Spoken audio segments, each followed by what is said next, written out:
Mainit na usapan ngayon ang Gilas Pilipinas. Maraming conversations nanggagaling sa iba't ibang angles. Pero ako, personally, nakita ko tong Gilas window na to as an opportunity na magkaroon ng experience yung mga bata at mga bagong salta sa Gilas team.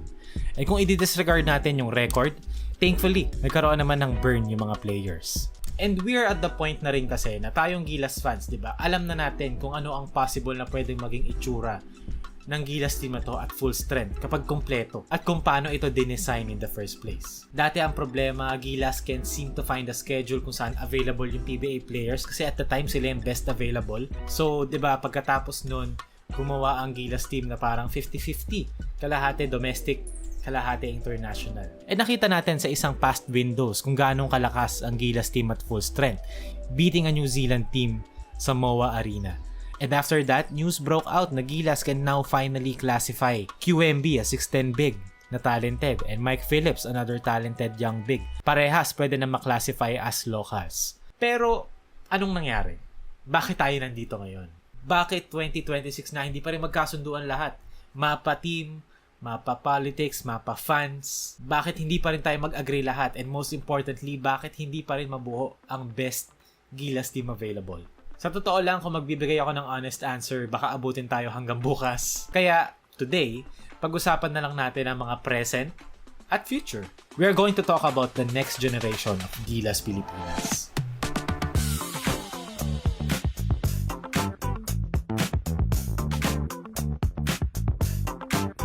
Pero pag-usapan muna natin ng mabilis kung anong mga kaganapan ang nangyari sa July window ng Gilas Pilipinas. Unang naging katapat ng Gilas ay ang New Zealand All Blacks. Sa game against New Zealand, nakita natin na umpisa pa lang grabe na talaga yung pressure defense. Lalong mas humigpit yon nung pumasok si Justin Brownlee, who apparently had a hamstring injury at that time.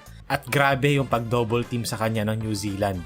Basically, buong laro, di-double team siya. Dahil doon nagkaroon ng magandang laro sina Kevin Kiambao, Carl Tamayo, Dwight Ramos, and ang ating standout player for this game na si Juan Gomez de Leaño. Na sa game against New Zealand, nagtala ng 23 points, 6 rebounds, and 4 assists sa 21 minutes. Grabe yung scoring punch na pin-provide ni Juan for Gilas, especially nung second half kung saan sagutan na yung parehas na teams. Gilas even had a chance late. Lumamang sila ng 7 points pero talagang unfortunately, kinulang lang sila at nabigo sila to close the game out kaya natalo ang Gilas Pilipinas after 2 overtime periods. Against Australia naman, as expected, naging tambakan ng laro. Gilas stood no chance. Pero dahil kasi sa absence si Justin Brownlee, nahirapan lalo mag-generate ng opensa ang Gilas Pilipinas. Yung defense pa ng Australia sa game, they pressured the ball mula backcourt hanggang sa pagtawid. Pero pagdating naman sa half-court, since wala nga si JB, hindi kinailangan ng Australia magpadala ng double team or ng help defense kung kanino man. So they basically told Gilas na mag-shot create, in which they couldn't. Kasi walang player, unfortunately, sa Gilas right now who can shot create for themselves. Pero lumaban pa rin ang Gilas Pilipinas. Players like Chris Newsome, Dwight Ramos, Junmar Fajardo, lumaban silang lahat. Especially ang naging standout player sa game na to, na si Mike Phillips, who provided energy and rebounding for the short-handed Gilas team. He finished the game with 6 points, 14 rebounds, and 1 block. At para sa unang Gilas Seniors stint niya, pangalawang laro pa lang, it is so nice to see someone immediately stepping up at providing valuable minutes para sa Gilas Pilipinas, especially sa position na talagang kailangan nila ng sasalo at mag-fill in sa mga absent. At yan yung naging July window ng Gilas Pilipinas. Unfortunately, 0-2 sila, walang naipanalo na laro. Pero again, the point of the video today is that maraming players, especially yung mga dati hindi ganong nagagamit, showed up this window. Dahil part sila ng next generation ng Gilas Pilipinas. So punta naman tayo sa next portion ng video kung saan we will be featuring 4 promising Gilas players. Una sa kanilang lahat ay si Kevin Kiambao. As we all know, part na talaga si Kevin Kiambao ng Gilas core. And unlike the other 3 na pag-uusapan natin today, ang point of view ko kasi with KQ is about taking that next step. From a solid contributor, dati pa nga bench si KQ, to now someone or a player Gilas can rely on in terms of scoring output consistently. Sa window na to napakita ni KQ yung scoring ability niya sa wing position. Sometimes playing the two pa nga. And especially sa game against New Zealand kung saan nag-struggle si JB kasi Due to injury and constant double teams from New Zealand, nakapag-provide si Kevin Kiambao ng scoring punch for Gilas after mag-shift ng defense from JB. And si KQ lang yung player sa video na to na gagamitan natin ng averages kasi kahit na yung average niya sa dalawang laro, maganda pa rin yung numbers. Really speaks volume sa kung gaanong kalaki na yung contribution niya sa Gilas team na to. So 2 games, KQ roughly played 32 minutes a game kung saan nag-average siya ng 15.5 points, 2 rebounds, and an assist. 38.5% shooting sa tres on very good volume. These are great numbers for someone who's starting to increase his role sa team. Kung sabihin natin after the naturalized player, maybe it's Dwight Ramos, and then maybe the third guy now is going to be Kevin Kiambao, if not the second guy. And grabe yung step na tinake ni Kevin Kiambao lately para sa Gilas Pilipinas to really take on that scoring role para sa kanila. And ang susunod naman na player na pag-uusapan natin na isang bagong addition sa Gilas team. Noong unang laro against New Zealand, hindi masyadong nabigyan ng minutes pero sa game against Australia, talagang nakita natin yung full package. Talagang nakita natin at naramdaman natin yung impact ng isang Mike Phillips.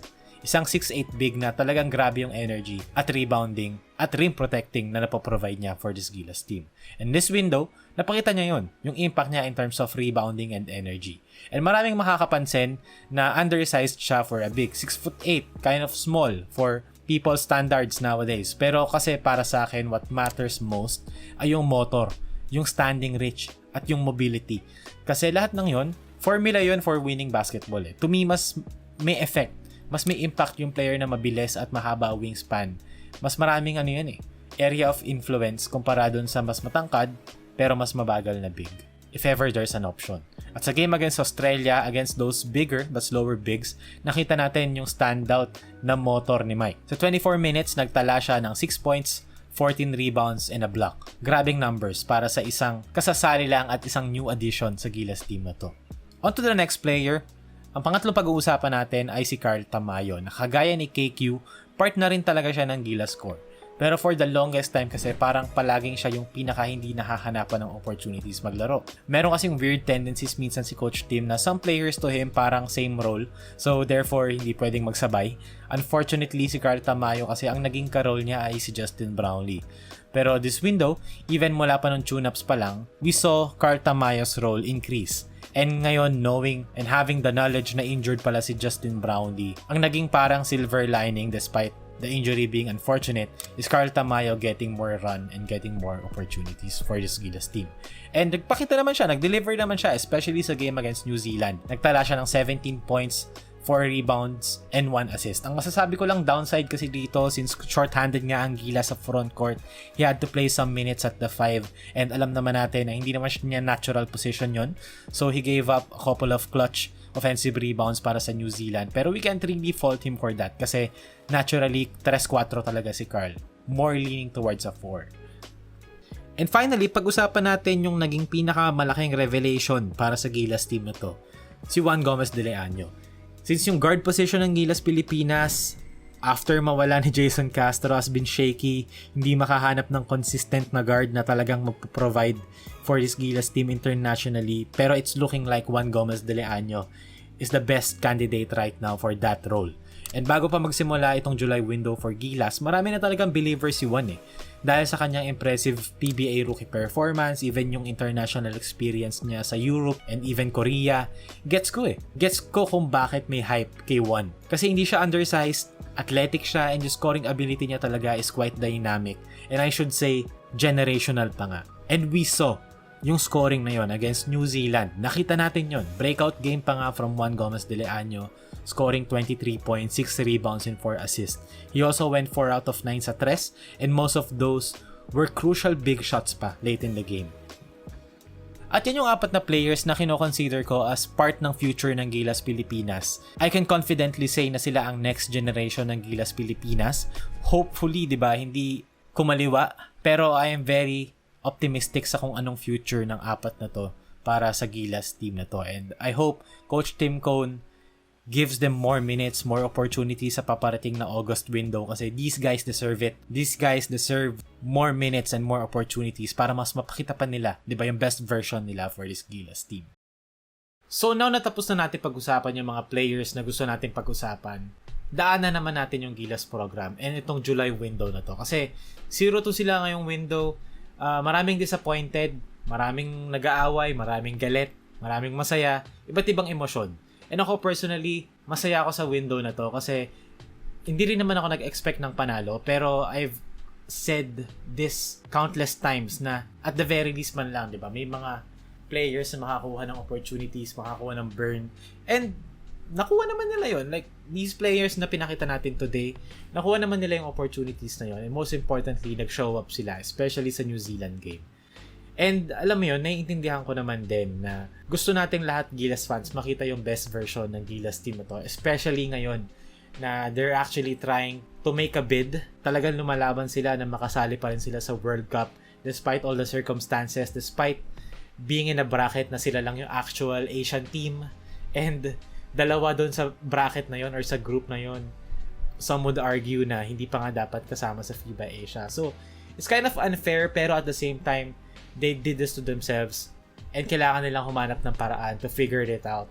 And ako as a fan, I can be frustrated, I can be mad, and yun yung mga nararamdaman ng ibang fans. Pero ako personally, I'm out of it. Gusto ko na lang makita yung growth. Gusto ko na lang makita yung mga players na before din naman kasi, di ba, we've always wanted these players to get their opportunities and now they're getting it. So ano pang masasabi ko? I can look at the problems, I can look at the things na hindi optimal, hindi, kumbaga, could be better pa in the future or especially sa susunod na window na mas magiging importante. Pero right now, ang pwede ko lang i-take home, kumbaga, na finally, these players got their opportunities and finally, di ba, nag-show up and they're stepping up to the occasion. And maybe after nito, mag-decide yung coaching staff and yung program itself, di ba, na itong mga players na to are very valuable and let's build around them instead of building around 2 to 3 players na hindi ka sure di ba? Marami kasing unpredictable na mga bagay na pwedeng mangyari. And ngayon na merong 4-5 na players na nagko-contribute for this Gilas team, maybe we see a shift sooner or later para sa Gilas team na to. And yun yung hino-hope ko. Kasi ang popular opinion na pwede natin gawin or ang trendy if sasabay tayo sa bandwagon, pwede tayo maging doom and gloom, pwede tayo maging, galit, pwede tayo maging disappointed. Pero ako, I choose the path na I see the good. Kasi pwede namang parehas mag-exist eh. Pwede ko namang i-admit na hindi perfect yung program and maraming dapat baguhin. At the same time, appreciating the good that's happening inside it. Both could be true at the same time. Pwedeng maraming mali, pero at the same time, meron din mga tamang nangyayari. So ayun lang, I'm really excited for these players kasi finally they got their opportunity and hopefully, di ba, yun na nga, mas madagdagan pa yung opportunities na yun. And malay natin, di ba, we never know. So that's all for this video. Thank you for watching. Thank you for being here. Take care.